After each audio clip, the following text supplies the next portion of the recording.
Jessie Holmes nears victory in longest ever Iditarod. Musher Jessie Holmes left White Mountain around 5 p.m. Thursday, closing in on his first Iditarod Trail sled dog race title. With just 77 miles remaining to Nome, Holmes and his team of 10 dogs held a commanding 3-hour lead over their closest competitor, Matt Hall.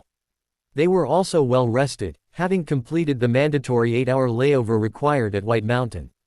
During his stop, Holmes told Iditarod Insider that his dogs had seemed mentally drained heading into the previous checkpoint in Elam. However, after a 4-hour rest, they were reinvigorated.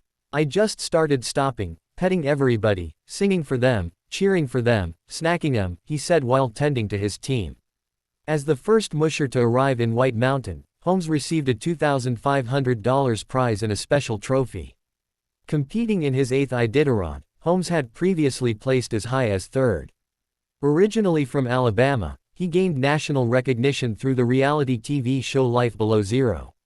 According to his racer bio, he works as a carpenter and was named Rookie of the Year in 2018. Throughout the race, Holmes, Hall, and Paige Drobny have jostled for the lead. All three reside in interior Alaska and have come close to winning in past years.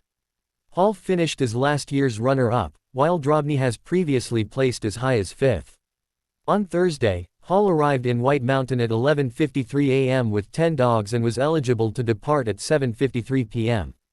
During his layover, he told Iditarod Insider that he felt relaxed heading into the final stretch. "It's really nice to have a buffer, both sides," Hall said with a smile. "I have zero stress. I'm just running dogs, which is what I know how to do. I'm not catching him, she's not catching me." Drobny checked in at 2:46 p.m. with 12 dogs and could leave as early as 10:46 p.m. Based on past race times, mushers typically take between 9 and 12 hours to complete the final leg from White Mountain to Nome. This year's Iditarod, already the longest in race history, was extended due to a lack of snow in south-central Alaska, forcing a reroute that started in Fairbanks. The challenging conditions have stretched the competition longer than usual, making this likely the slowest winning time in at least 2 decades.